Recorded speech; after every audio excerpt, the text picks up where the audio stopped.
hisab dan sampai haulnya. Artinya jumlah nominalnya setara dengan minimal setara dengan 85 gram emas. Kemudian haulnya ketemu 1 tahun. Tetapi karena kebutuhan, maka Majelis Ulama mengeluarkan fatwa bahwa untuk zakat mal bisa dipercepat. Kita percepat menunaikannya meskipun belum sampai haulnya. Yang penting nisabnya sudah cukup. Kita punya uang sudah cukup setara dengan minimal 85 gram emas murni. Belum 1 tahun, tapi kita boleh keluarkan, itu sudah sah. Itu barangkali yang perlu dipahami oleh kita semua dalam Ramadan ini. Lalu kaitan dengan fokus amalia kita dalam bulan Ramadan, yaitu tentunya yang ibadah khusus dalam Ramadan itu kan ibadah tarawih. Kalau puasa ya tidak, di mana saja tidak ada masalah. Tapi tarawih, salat tarawih yang selama Ramadan yang sebelumnya selalu kita ramaikan masjid. Tetapi karena kondisi maka ada tausiah, ada anjuran, ada edaran bahwa aktivitas ibadah itu kita laksanakan di rumah. Pahalanya sama. Bahkan kita bisa mendapatkan manfaat seperti yang saya kemukakan pada awal tadi itu, bahwa dengan adanya ini kita bisa beribadah bersama anak, istri dan mungkin cucu-cucu kita. Ini ada sesuatu momen pendidikan. Juga sekaligus mungkin ada orang yang selama ini karena tidak biasa selalu mengikut-ikut saja, sehingga ketika dia harus memimpin, mengimami sholat keluarganya, kadang-kadang kebingungan. Nah, disinilah kita harus belajar. Belajarlah kita jadi imam, belajarlah kita memimpin sholat. Itu barangkali. Jadi dalam kesempatan ini saya hanya ingin mengutip sebagian dari tausiah MUI bagaimana menyambut Ramadan, bagaimana melaksanakan ibadah dalam Ramadan yang dikeluarkan pada tanggal 21 Sya'ban 1441 Hijriah bertepatan 15 April 2020. Di situ ada sebuah hadis Rasulullah SAW. Ali bin Abbasin qala Rasulullah sallallahu alaihi wasallam, man sami'al munadi falam yamna'uhu min tibahi uzrun fala salatalah. Jadi dalam hadis itu disebutkan Rasulullah bersabda, barang siapa mendengarkan panggilan, artinya dia dengar suara azan dan dia tidak mengikuti padahal tidak ada sesuatu uzur yang menghalangi, maka salatnya tidak sempurna. Itu dalam hadis itu. Maka sahabat bertanya, qalu wa mal uzur ya Rasulullah? Apa uzur itu? Apa halangan itu? Rasul menjawab, qala khaufun aw maradun. Jadi halangannya ketakutan atau sakit. Jadi boleh kita tidak memenuhi panggilan azan melaksanakan sholat berjamaah di masjid, di musala, di mana suara azan dikumandangkan ketika ada ketakutan, ketika kita sakit. Nah, sekarang yang membuat kita memberi kebolehan untuk tidak melakukan itu karena ketakutan. Karena yang namanya virus corona itu sangat kecil, nggak ada yang melihat. Dan kita tidak bisa mengetahui siapa yang bisa menularkan. Yang sekarang yang sangat kita takutkan yaitu status yang disebut dengan OTG, orang tanpa gejala. Orang itu sehat-sehat dan tidak apa-apa, padahal dia sudah ada virus corona dalam dirinya.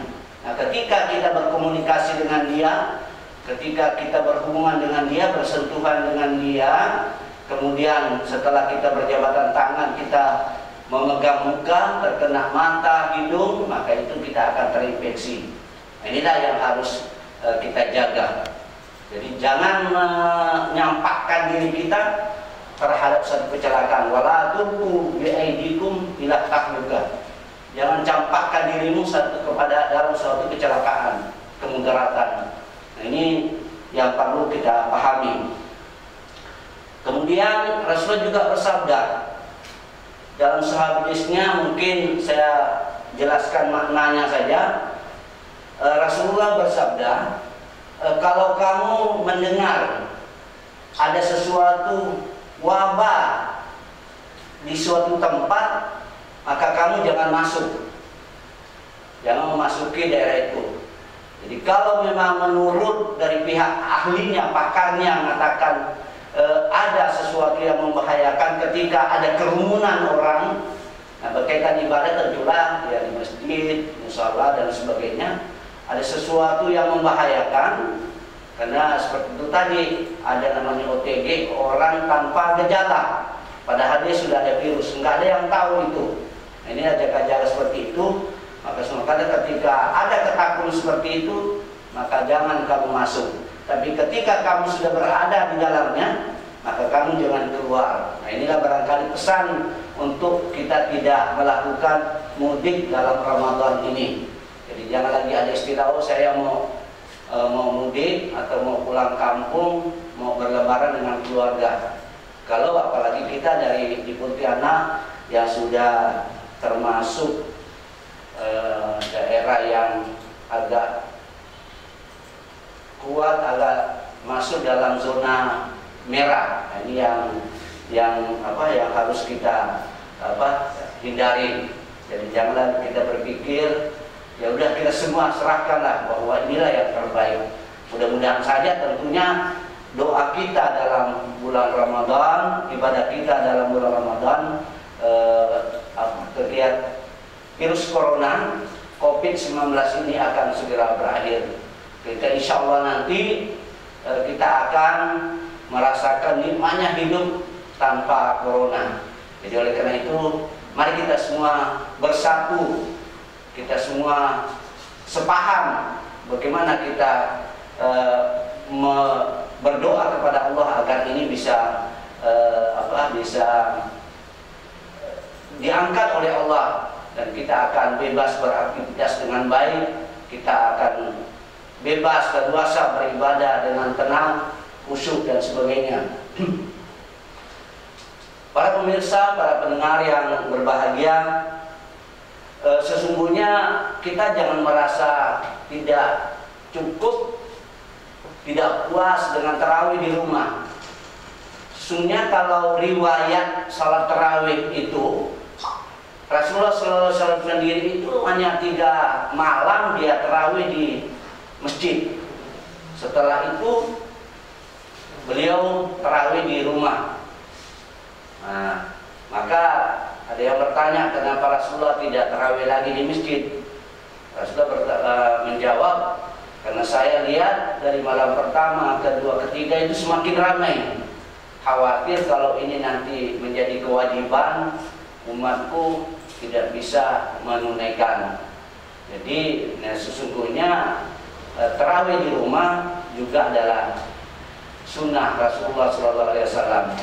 Jadi ini, dan itulah yang bisa membuat ketenangan diri kita, membuat kita untuk bisa ibadah dengan sebaik-baiknya. Para pendengar, para pemirsa yang berbahagia,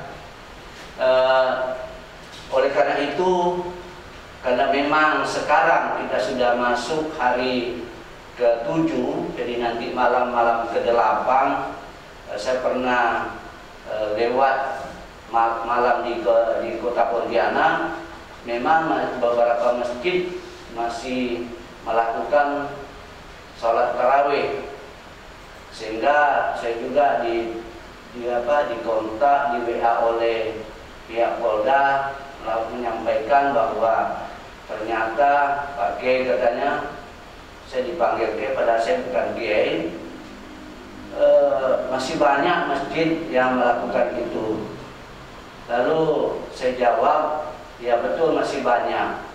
Sesungguhnya sebagian besar pengurus masjid itu sudah memutuskan tidak menyelenggarakan tarawih kecuali semuanya diharapkan melaksanakan tarawih di rumah masing-masing.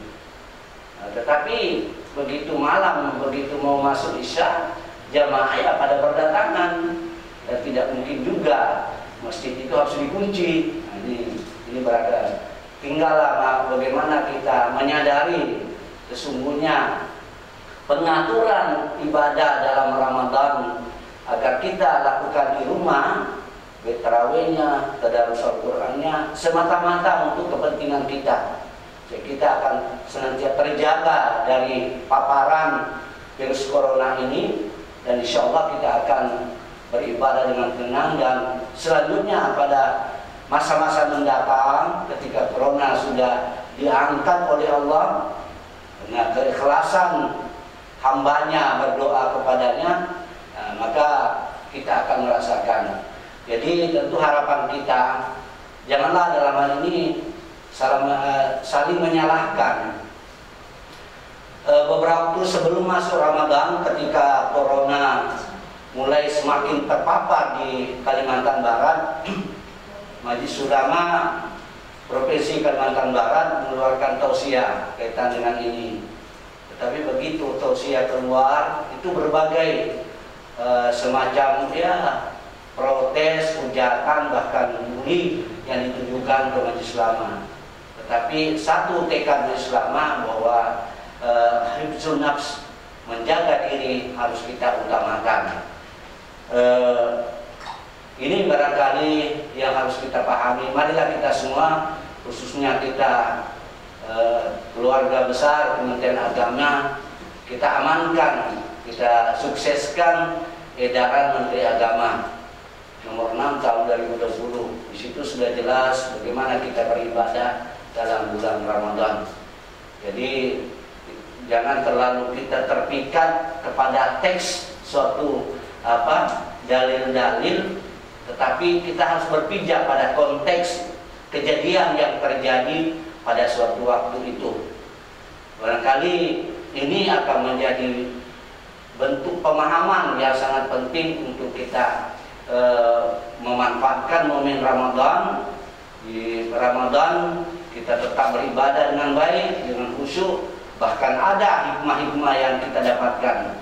Maka saya katakan bahwa salah satu hikmah yang sangat terpenting, bahwa kita akan bisa beribadah berjamaah dengan anak istri kita, bahkan mungkin cucu kita di rumah. Kemudian kita akan selalu mengandalkan bacaan Al-Quran, tadarus Al-Quran, sehingga dengan demikian Allah akan mencatat itu suatu ibadah kita dalam Ramadan ini. Itu barangkali yang bisa saya sampaikan dalam kesempatan ini. Mungkin ada hal-hal lain. Saya kembalikan kepada moderator bagaimana pengaturan selanjutnya. Sekian, banyak kekurangan tentunya. Saya mohon maaf. Assalamualaikum warahmatullahi wabarakatuh.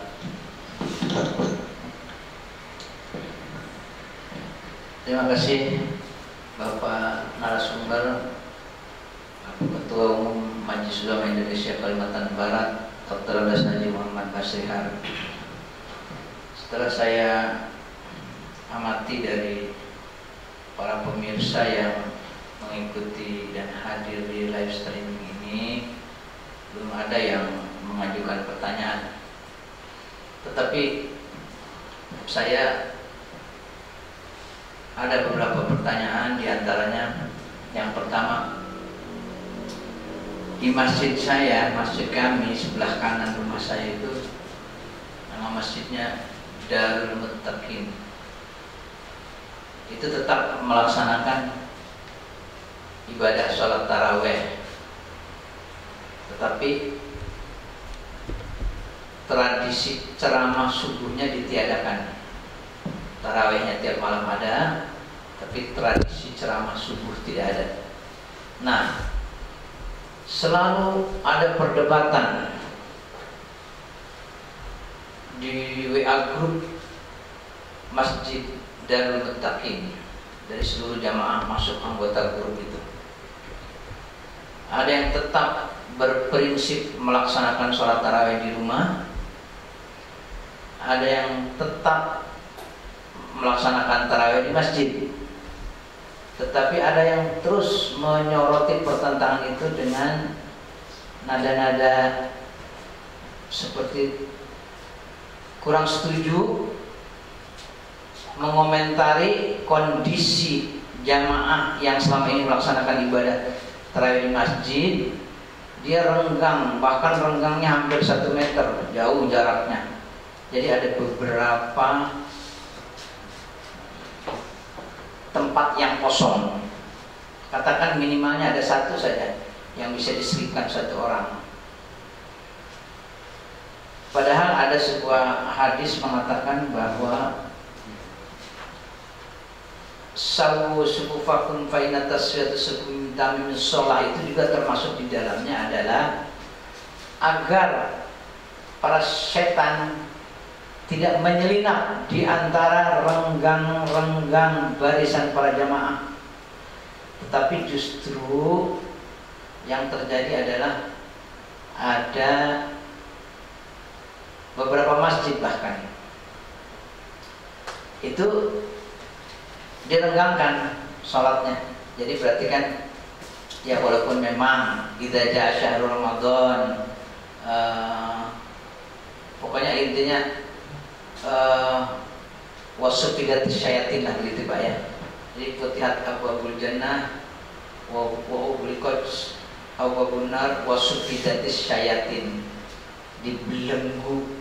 Tetapi penerapan pembelengguan setan-setan apakah dengan sendirinya bermakna bahwa barisan atau shaf yang di masjid direnggangkan tidak akan ada setan menyelinap di jajaran barisan itu, karena memang setannya sedang dibelenggu. Saya kira itu dulu Pak, mungkin satu persatu kan barangkali penjelasannya lebih mendetail gitu, karena masih banyak pertentangan. Terima kasih Pak. Apa yang dipertanyakan oleh Pak Lukman selaku moderator, memang itulah kenyataannya di masyarakat kita. Jadi selalu terjadi perbedaan pendapat kaitan salat tarawih berjamaah di masjid dengan anjuran pemerintah, Menteri Agama, Majelis Ulama untuk melaksanakan tarawih itu berjamaah di rumah. Itu terjadi perselisihan itu. Nah, kaitan dengan ini sesungguhnya sesuai dengan arahan tausiah dari Bapak Profesor Dr. Quraish Shihab, beliau mengatakan ketika terjadi perbedaan itu, maka mana yang diini oleh pemerintah itu yang harus diikuti. Jadi karena pemerintah menetapkan sesuatu kebijakan berdasarkan pendapat dari ahlinya, dari kesehatan. Tetapi ya memang tidak bisa dipaksakan. Maka harapan kita untuk hal ini jangan ada saling menyalahkan. Kita tetap harus jaga kerukunan kita. Jadi jangan menghujat pemerintah karena ada perintah seperti itu, jangan menghujat Majelis Ulama karena ada tausiah seperti itu. Tetapi sama-sama kita berdoa. Namun karena terutama di kota Pontianak itu sudah menjadi daerah transmisi lokal. Jadi penularan bisa terjadi antar orang dengan orang.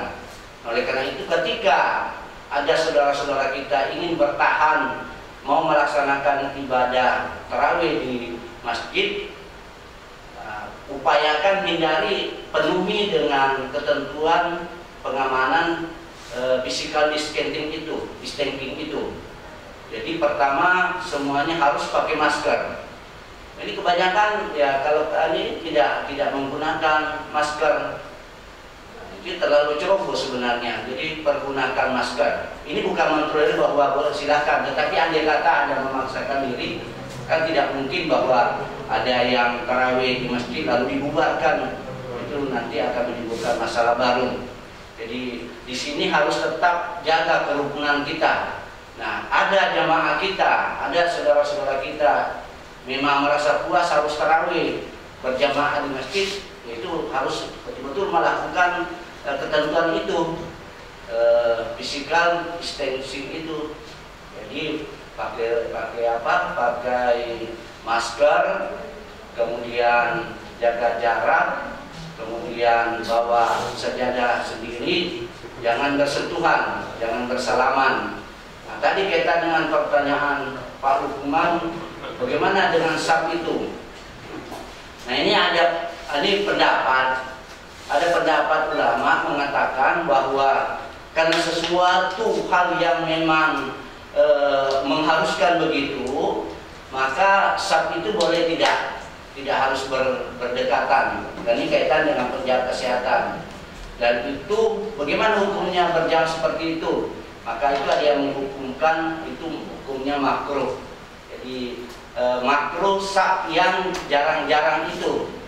Tetapi kembali bahwa ada sesuatu yang memang harus seperti itu, maka itu dilakukan.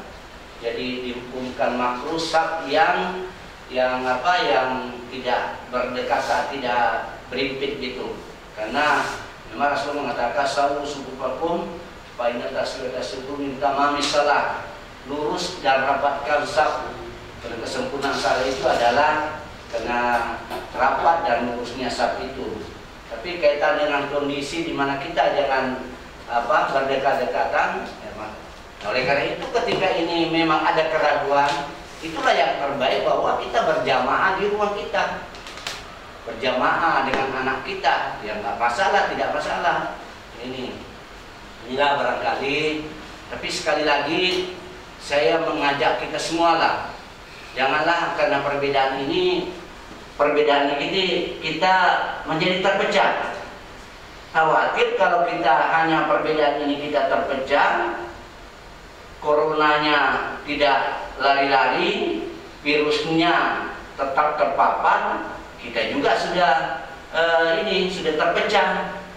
Nah, ini barangkali sampai jadi janganlah umpamanya terlalu memberikan ucapan ke pihak lain. Ya lakukan saja sesuai keyakinan. Tetapi mudah-mudahan siapa yang Allah terima doanya, apakah dengan cara yang seperti yang kita lakukan atau cara yang dilakukan sebagian dari saudara kita. Jadi jangan terjadi perpecahan. Jadi jangan hanya karena ini kita jadi terpecah. Jadi jangan lagi ada isu bahwa ini ada semacam skenario, ya tidak, karena ini seluruh dunia. Bahkan kalau mau kita amati, bahkan negara-negara non-muslim lah yang paling banyak terpapar. Bagaimana kejadian di Amerika, bagaimana di Italia, Spanyol, Jerman, Korea dan sebagainya. Jadi jangan ada muncul bahwa itu. Saya juga sering ditanyakan, kok saya di ini katanya berjamaah di masjid kok ditiadakan. Tetapi TKA masuk terus. Saya bilang TKA bukan urusannya majelis ulama, itu ada. Ya tinggal bagaimana pemerintah menyikapi itu. Nah, seperti pasar, bagaimana pasar? Saya bilang bukan domainnya majelis ulama. Majelis ulama diberikan kewenangan kaitan dengan ibadah. Nah, ibadah karena memang ada peluang seperti itu demi penyelamatan diri, maka kita keluarkanlah tausiah. Tapi janganlah sampai karena tidak sependapat dengan tausiah ini lalu ya katakanlah ya mencaci maki sampai mengatakan ya bukan ulama memang ini barangkali. Janganlah saling menyalahkan. Kita laksanakanlah amalia Ramadan dengan sebaik-baiknya. Kalau versi pemerintah, menteri agama, majelis ulama untuk menyelamatkan diri, kita semarakkanlah Ramadan dengan kita beribadah di rumah kita masing-masing. Ada hikmah besar yang kita bisa dapatkan dari beribadah di rumah, yaitu kita bisa pastikan bahwa anak, istri, saudara-saudara kita tetap melaksanakan amalia Ramadan dengan sebaik-baiknya. Mungkin pada waktu sebelum waktu aman, waktu normal, yang aktif hanya bapaknya, hanya ibunya, tapi anak-anaknya pimpinannya tidak memperhatikan. Tapi dengan adanya anjuran untuk melaksanakan di rumah, maka insya Allah butuh 1 bulan anak kita akan tetap bertarawih. Yang tadinya tidak bisa memimpin sholat, tentu dituntut dia mau belajar agar kita bisa menjadi imam kepada keluarga-keluarga kita. Sehingga itu Pak Lukman. Sedikit masih ada nih karena memang harus pas jam 10, masih ada waktu. Jadi kalau lihat judul dari narasumber ini, tetap menjalankan amalia Ramadan meskipun dari rumah. Itu judul yang disampaikan oleh Ketua Umum Masjid Majelis Ulama Indonesia Kalimantan Barat, Bapak Dr. Haji Basri Hamid. Ada satu pertanyaan Pak yang menggelitik ini. Satu keluarga itu kebetulan tidak ada satupun yang bisa baca Quran. Dituntut untuk sholat di rumah, lalu ada satu hukum yang mungkin boleh dibolehkan sedikit, singkat aja, tinggal waktunya tinggal sedikit. Ada satu hadis yang bunyinya la sholata liman lam yaqra bi Fatihatil Kitab.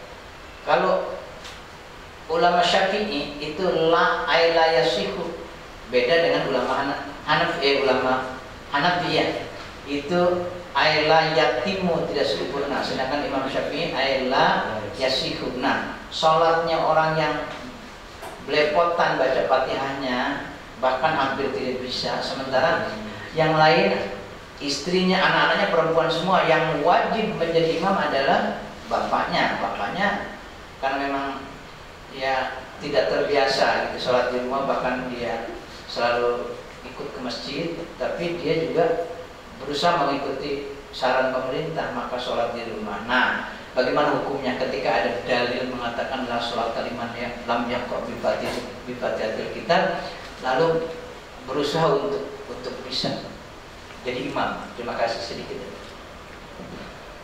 Saya kira ya itulah tadi, memang setiap sesuatu mesti ada hikmahnya. Maka hikmah yang kita petik dari adanya anjuran, seruan agar kita melakukan amalia Ramadan, pergi sholat tarawih di rumah, tentu menuntut kita untuk meningkatkan pengetahuan kita terhadap agama. Kaitan dengan Fatihah, ya memang kita umat Islam ya harus wajib kita baca, bisa membaca Fatihah itu dengan sebaik-baiknya. Jadi, tapi ketika memang tidak bisa dia baca dengan sempurna, ya kita kembalikanlah kepada niat yang bersangkutan. Innamal a'malu binniyat. Kalau niatnya ingin untuk melaksanakan ini karena dia mengikuti perintah agama sekaligus dia mengikuti perintah pemerintah, maka tentu itu akan diampuni oleh Allah Subhanahu wa taala. Jadi ini yang barangkali yang penting kita terapkan. Jadi jangan pernah merasa kecewa karena tidak bisa. Ini tentu menjadi cambuk buat kita untuk kita lebih belajar di masa-masa yang akan datang. Sehingga ketika seperti ini kita bisa harus menjadi imam, karena bapak itu dalam keseharian juga disebut bapak itu adalah imam keluarganya. Kada kawin, mudah-mudahan kamu bisa menjadi imam bagi saya, imam dari keseluruhan tanpa terkecuali, juga tentu imam dalam pelaksanaan ibadah salat. Sekira semuanya itu kita kembalikan pada Allah Subhanahu wa taala, karena yang kebenaran mutlak hanya Allah Subhanahu wa taala. Jadi apa yang saya kemukakan pada hari ini ada yang salah, kiranya dapat dimaafkan, dan mudah-mudahan Allah Subhanahu wa taala mengampuni dosa karena kesalahan yang saya lakukan. Tetapi kita yakin bahwa Allah Subhanahu wa taala lah yang memiliki kebenaran mutlak. Dan pesan terakhir kita, mari kita dalam Ramadan itu kita semakin kuatkan persatuan kita, kuatkan kerukunan kita. Tidak ada artinya kita melawan corona, tetapi kita yang terpecah belah. Jadi mudah-mudahan bermanfaat untuk kita semua. Secara pribadi saya mohon maaf yang sebesar-besarnya, dan selamat kepada kantor wilayah Kementerian Agama Provinsi Kalimantan Barat. Assalamualaikum warahmatullahi wabarakatuh. Kalau terima kasih Pak Basri sebagai narasumber. Nah, kalau lihat jam, memang sudah pas jam 10.00. Tetapi ini ada, memang lagi ditunggu-tunggu sih. Ini dari Didinkus. Pertanyaannya, kalau di zona hijau dari awal sampai sekarang tidak ada PDP, tidak ada positif corona atau yang meninggal karena corona, apakah masjid di daerah tersebut harus juga tidak dilaksanakan sholat Jumat dan taraweh dan seterusnya? Nah, mungkin 1 menit ke jawaban.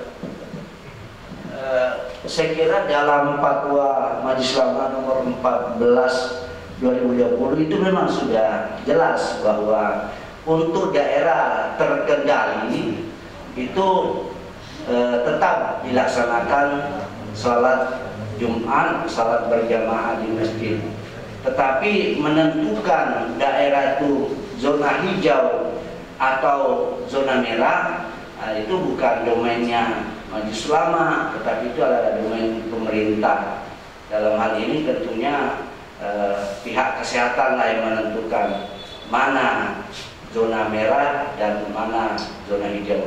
Memang Majelis Ulama meminta kepada kesehatan agar bisa mempetakan mana yang ini. Jadi kalau seperti itu ya yang memang dijamin bahwa itu zona hijau, ya mungkin bisa dilakukan seperti itu. Tetapi mohon maaf, karena virus ini sudah sangat halus, sangat kecil, tidak ada yang bisa menjamin bahwa satu daerah tidak ada virus itu. Dan penyebarannya, penularan ini sangat cepat, sangat cepat. Dan kita dengar, baca dalam satu Facebook mengatakan ada masjid gara-gara ada satu orang yang tervirus, akhirnya yang lain itu sudah menjadi ODP dan sebagian besar sudah menjadi positif. Inilah yang kita khawatirkan seperti ini. Jadi sekali lagi, domain menentukan zona itu adalah pemerintah, tentunya oleh ahlinya. Kalau Majelis Ulama itu hanya memberikan satu tausiah berkaitan dengan pelaksanaan ibadahnya. Itu tertuang dalam Fatwa nomor 14 tahun 2020 tentang penyelenggaraan ibadah dalam kondisi COVID-19. Saya kira itu, Pak.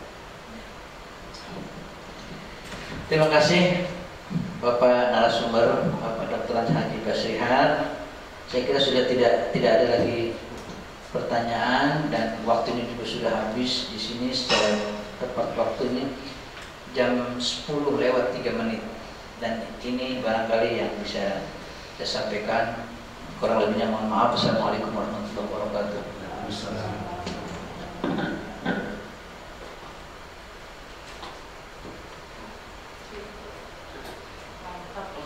Jadi itu bagi kan? Di edit simpan nggak? Simpan dulu. Bisa. Langsung berlaku ya.